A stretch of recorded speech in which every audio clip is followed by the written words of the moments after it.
Olá, aluno, olá, aluna. Estamos aqui mais uma vez, com a nossa aula de arte, com a nossa videoaula de arte. E hoje nós entramos na unidade 2 do caderno 3, tá? O título dessa unidade é Arte Grega, Período Arcaico.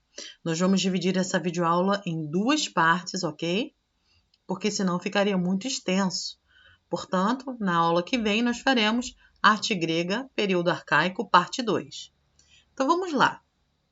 A gente acabou de sair, da arte egípcia, nós falamos sobre a arte egípcia e agora nós vamos falar sobre a arte grega. Será que tem alguma coisa a ver, essa arte tem alguma coisa a ver com a arte egípcia? Será que a arte grega teve influência egípcia? Nós vamos falar sobre isso agora, vamos lá. Arte e civilização grega. Você já ouviu falar sobre deuses gregos? Zeus, Apolo, Afrodite. E dos heróis gregos, hein? Héracles, Odisseu, Aquiles. Todos esses fazem parte da mitologia grega, criada pelos seres humanos que viveram na Grécia Antiga com o intuito de dar significado para aquilo que viviam, fossem acontecimentos relacionados à natureza ou à formação de sua sociedade. Sua mitologia povoa nosso imaginário até os dias de hoje através de livros, filmes, quadrinhos, entre outros. Nós percebemos aqui o quão antiga é essa civilização, quanto tempo, que essa mitologia foi criada, foi inventada, e ainda assim nos dias atuais nós vemos ainda tanta influência dessa civilização, nos livros, nos filmes. Quem nunca viu aí Percy Jackson, Ladrão de Raio? Quem ainda não viu esse filme, assista, Você vai ter oportunidade de ver um pouquinho sobre esses deuses, esses semideuses aí da mitologia grega.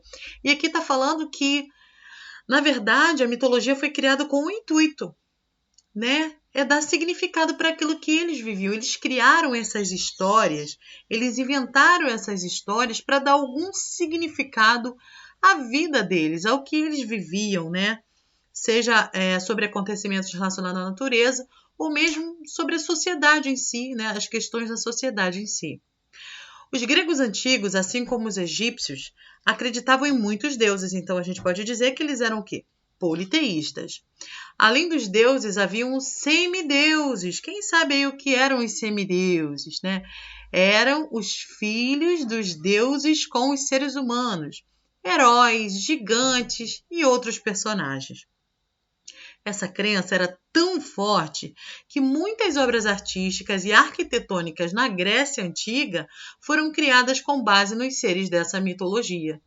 Então, a mitologia grega é algo muito importante, foi algo de muita importância para eles, E acabou esbarrando em todas as suas representações, inclusive artísticas, Se eles tinham isso como base, como algo que eles procuravam para dar sentido à vida, tudo que eles faziam também em suas representações, também com certeza iria ter essa temática religiosa, Deuses, semideuses, heróis, gigantes, entre outros personagens. Relações entre a arte egípcia e a arte grega. Os gregos tinham profunda admiração pela arte egípcia, cuja estética influenciou e muito na arte da Grécia Antiga. Mesmo quando a arte grega foi vista como inovadora, ela tinha algumas características que dialogavam com a arte egípcia.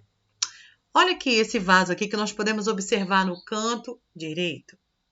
Bem no centro desse vaso estão representados 3 cavalos sendo puxados por rédeas. Mas, no entanto, como um animal está na frente do outro, foi usado o princípio de ângulo de maior visibilidade, para que a cena não fosse representada como se houvesse apenas um cavalo. Ou seja, aqui nós vemos uma cerâmica feita pelos gregos que tinham a influência dessa estética, do ângulo de maior visibilidade. Você vê aqui, deixa eu levar o meu cursor aqui. Aqui, na realidade, são 3 cavalos que estão puxando, uma carroça. Você vê uma representação humana aqui, uma carroça, por causa das rodas e a corda para esses cavalos. Para que nós não pudéssemos ver um cavalo apenas, porque se tivesse um do lado do outro, nós não teríamos como vê-lo. Não é verdade? Então, eles colocaram assim esses 3 cavalos num ângulo de maior visibilidade. Ó. A gente vê a multiplicação das patas aqui e nós vemos as cabeças aqui também. Então, essa influência vem diretamente da arte egípcia. Uma diferença importante entre a arte egípcia e a grega está relacionada a seus cânones. Lembra que nós falamos sobre isso? O que são cânones? São aquelas regras rígidas em relação à representação artística, né? Ambas civilizações se basearam em regras rígidas para desenvolver sua arte. Porém, enquanto a arte egípcia não sofreu alteração ao longo de quase 3.000 anos, na Grécia Antiga houve muitas alterações nesses cânones artísticos no decorrer do tempo. Então, nós vemos no Egito, né, esses cânones, essas regras, cânones, sendo preservados inalterados há quase 3.000 anos seguidos. Né? As representações artísticas dele seguiam aquelas mesmas regras, salvo aquele momento, né, ditado por aquele faraó, mas depois voltou à normalidade. Já a Grécia não. A Grécia, ao longo de sua história, a Grécia Antiga, mudou muito esses cânones, né? Eles tiveram muitas alterações no decorrer do tempo. Mas, afinal, quais foram as alterações dos cânones artísticos na Grécia Antiga? Os cânones sofreram alterações nas formas muito mais do que na temática. Como assim? As esculturas gregas, por exemplo, tratavam sempre da mesma temática. Eram sempre com o mesmo tema.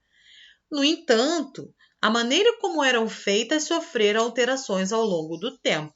Então, o tema era o mesmo. Embora houvesse essas alterações, o tema era o mesmo. Mas a forma de ser feito é que foram mudando ao longo do tempo. Em razão dessas mudanças no fazer artístico, a arte grega foi dividida em 3 períodos. São eles: período arcaico, clássico e helenístico. Nós não vamos falar sobre esses nessa videoaula. Nós entraremos no arcaico na semana que vem e na unidade 3 falaremos sobre o clássico e o helenístico. Vamos falar sobre a cerâmica grega. De todas as manifestações artísticas desenvolvidas na Grécia Antiga, a cerâmica é a que teve maior quantidade de peças conservadas. Nessas inúmeras peças estão representados os costumes, a cultura e a forma de vida dessa civilização, o que torna a cerâmica uma importante fonte documental. Havia muitas formas de vasos diferentes, mas as funções eram variadas, tais como armazenar água, armazenar grãos e outros alimentos, transportar líquidos, fazer parte de rituais fúnebres, entre outros. As cerâmicas gregas mais antigas tinham decoração geométrica. Por isso, o período de sua produção ficou conhecido como geométrico, período geométrico. A maioria era feita de terracota, um tipo de argila bastante avermelhada. Então, você vê aqui, né, que cerâmica linda, que cerâmica bem decorada nesse período, que foi o período geométrico, né? Cerâmica feita de terracota, uma argila avermelhada, decorada com o quê? Com formas geométricas, né? Sua decoração era totalmente geométrica. Vamos lá.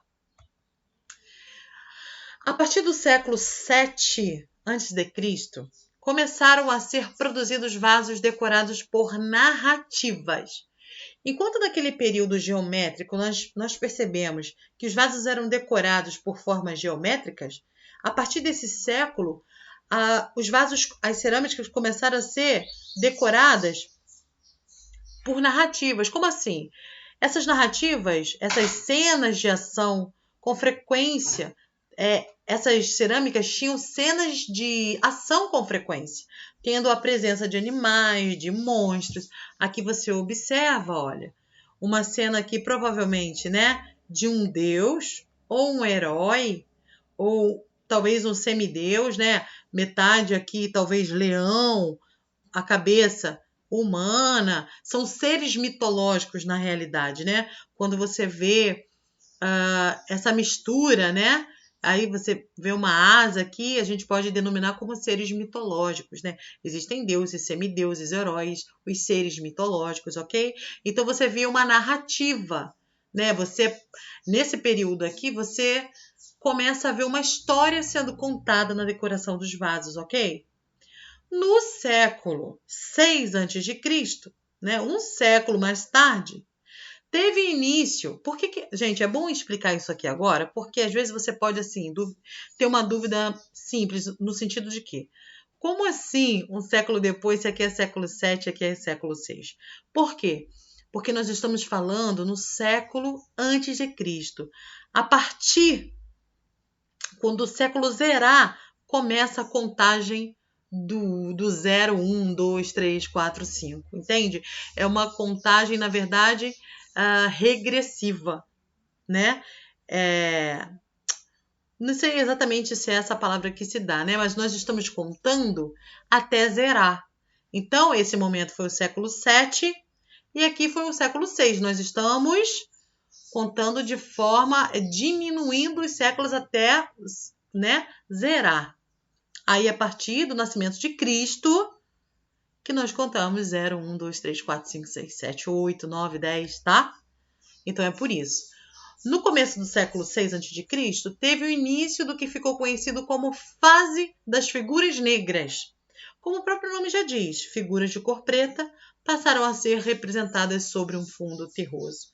Então, você vê até aqui, e ainda nós vamos ver uma cerâmica ainda, mudanças na forma de fazer. Era isso que nós falamos sobre essas alterações canônicas. Por quê? Era a mesma temática, ok? Eles representavam praticamente com o mesmo tema, mas a forma de fazer que mudava. Então, ao longo dos séculos, foram ocorrendo várias alterações. Aqui, né, nós saímos do período geométrico, entramos nessa parte onde o vaso era decorado com narrativa, agora nós mudamos e agora o fundo é terroso e as representações estão sempre em negro. Aqui, por volta de 500, olha como nós estamos aproximando do marco zero antes de Cristo. Olha, por volta de 500 antes, estamos próximos do nascimento de Jesus, na verdade, né? Por volta de 500 a.C., houve novamente uma mudança nos cânones da arte em cerâmica. Olha aí, mais uma vez. Eles começaram a apresentar figuras avermelhadas sobre fundo preto. Além da invenção das cores, a fase das figuras vermelha trouxe outra novidade à cerâmica grega.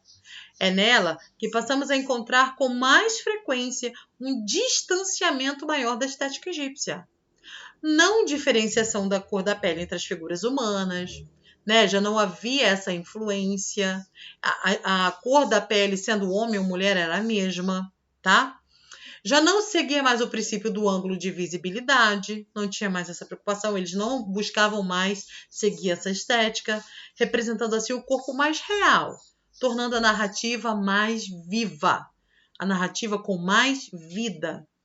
É válido lembrar que mesmo com todas essas mudanças, as formas geométricas ainda eram presentes em todas as decorações, ok? Então, com todas essas alterações, mesmo assim, a forma geométrica estava presente em todas. Ó, você observa aqui, ó, um frisozinho com forma geométrica. Aqui, mesmo com essa forma mais... Vamos ver, deixa eu voltar aqui para a gente poder observar melhor, ó. Tem sempre uma forma geométrica, ó, no friso representando, ó, aqui também. Tá ok? Então, espero que vocês tenham gostado. Essa é parte da nossa aula. Estudem, deem uma olhadinha no livro, né? E na semana que vem nós entramos na parte 2 dessa mesma unidade, ok? Aguardo vocês no chat. Realizem as atividades da plataforma, ok? Até lá!